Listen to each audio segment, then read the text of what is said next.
Presser, we're going to talk to our foreign policy expert. Stephen Yates is with the D.C. International Advisory, former advisor to former VP Dick Cheney. Stephen, did you catch this press conference? I did, unfortunately, yes. What did you make of this? I mean, at least the one or two questions that were actually, meaningful and were able to be asked. I thought it was very telling that the president would not answer whether or not he issued an order to save Americans, because he surely trumpeted when he, it was almost like he himself went in there and killed Osama bin Laden. Isn't that something he would have put out there had he done it? That's exactly the comparison to make.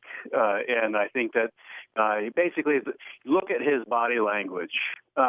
He got visibly agitated at just the very presence of a question about Benghazi.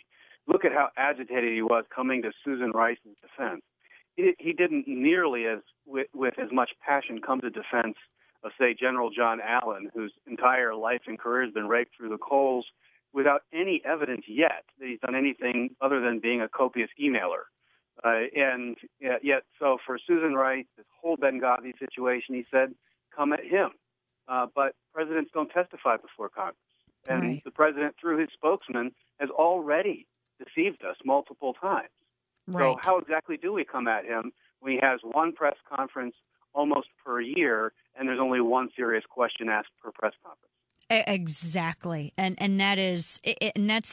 Susan Rice too. When I look at the timeline of how the story unfolded, he kept saying, "Well, these people who are criticizing her or think she's an easy target, it wasn't the media, it wasn't conservatives, it was the intelligence community that disputed her account. It was the intelligence community that very publicly they leaked all of this, and it just blew up the entire administration's story." I think it was a little bit, in revenge because they threw the intel community under the bus. But was he talking at all to the intel community, or was this just some sort of deflection? Well, I think he still resides within a bubble, and he is the master of projection and deflection.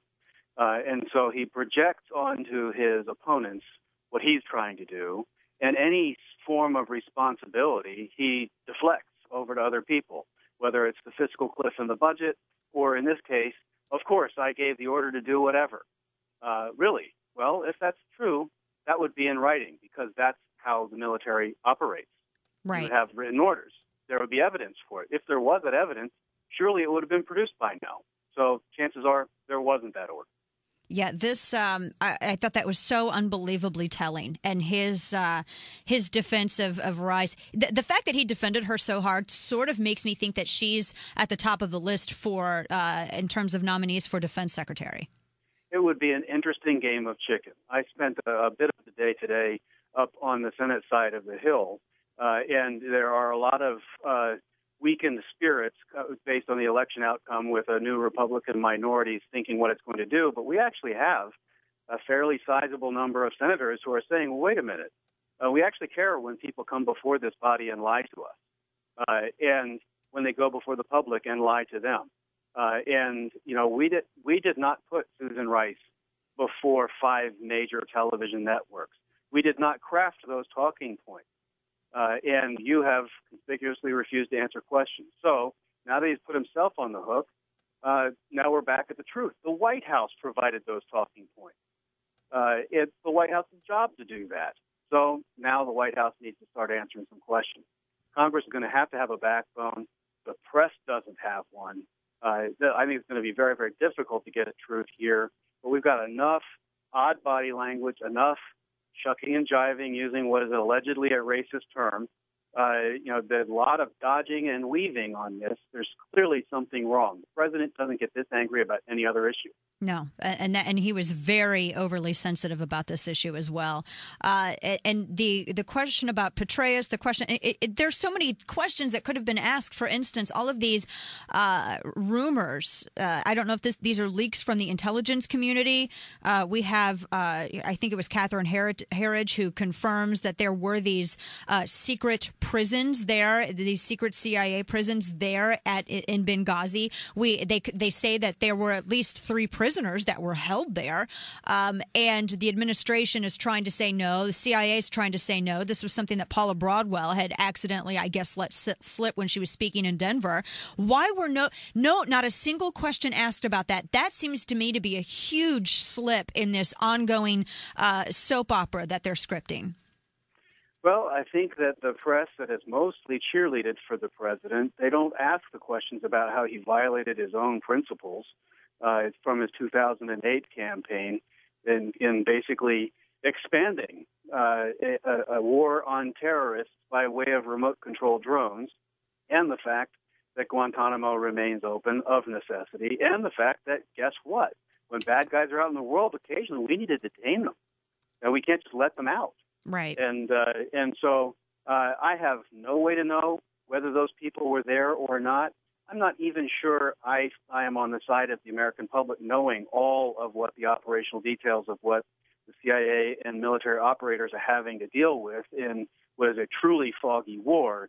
But I think that we've got more than enough grounds for complaint that the administration lied to us about the big narrative. Mm-hmm.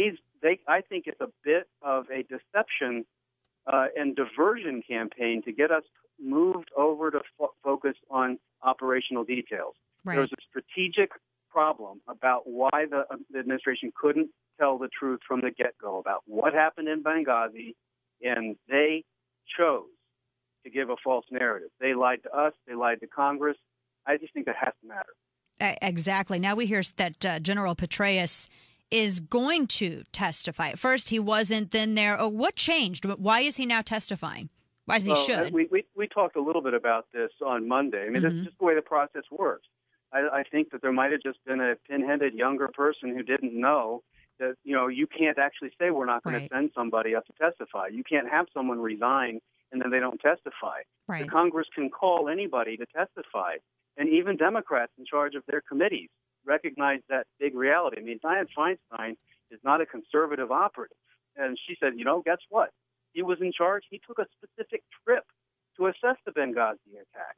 Of course, he's the only person who can come and provide that kind of testimony. So I think reality caught up with him, and that's basically what changed. But there's just so much to this Benghazi controversy that Congress is going to have to move forward. We've got reorganization in the House of Representatives. Republicans will have hearings there probably before and after the transition. This is not a 1 week or 1 day and done kind of controversy. What does it say to you that the president was asked about national security and he said that he didn't deny that there were leaks? In fact, he sort of admitted finally that there were leaks, but that it wasn't anything to hurt our national security. What do you make of such an admission? Well, it's a very odd thing to say. I mean, on the one hand, when you sit at the top of the pyramid, you have to sort of acknowledge, yes, we don't have a perfect system. We have a lot of humans. A lot of them are political animals. They can't keep their mouths shut. You give them a hot piece of information, the first thing they got to do is to strut around town saying, I got something special, and to disclose it. But he actually sort of made it seem like, well, yeah, sometimes we selectively disclose. And that might be more of an admission of reality than he intended. Yeah, well, this isn't going to end anytime soon, and I hope it doesn't, and I hope that we can pivot from the attention, which I think this sex scandal, honestly, to me, it seems like it's completely just fabricated. This whole thing seems made up, and it seems as though they're trying to target anyone that they think would be a liability to the defense that they're trying to put down over what was really going on in Benghazi. So I hope that maybe we can start focusing on it. The media is not going to help it, so it's going to be up to us.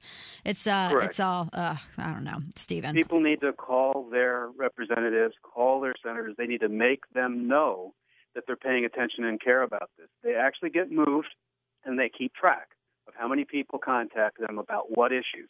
And if it's a big zero on this, then they feel safe in moving on. Exactly. Stephen Yates, D.C. International Advisory. Always a pleasure, Stephen. Thank you very much. Thank you, Dana. Anytime. Take care.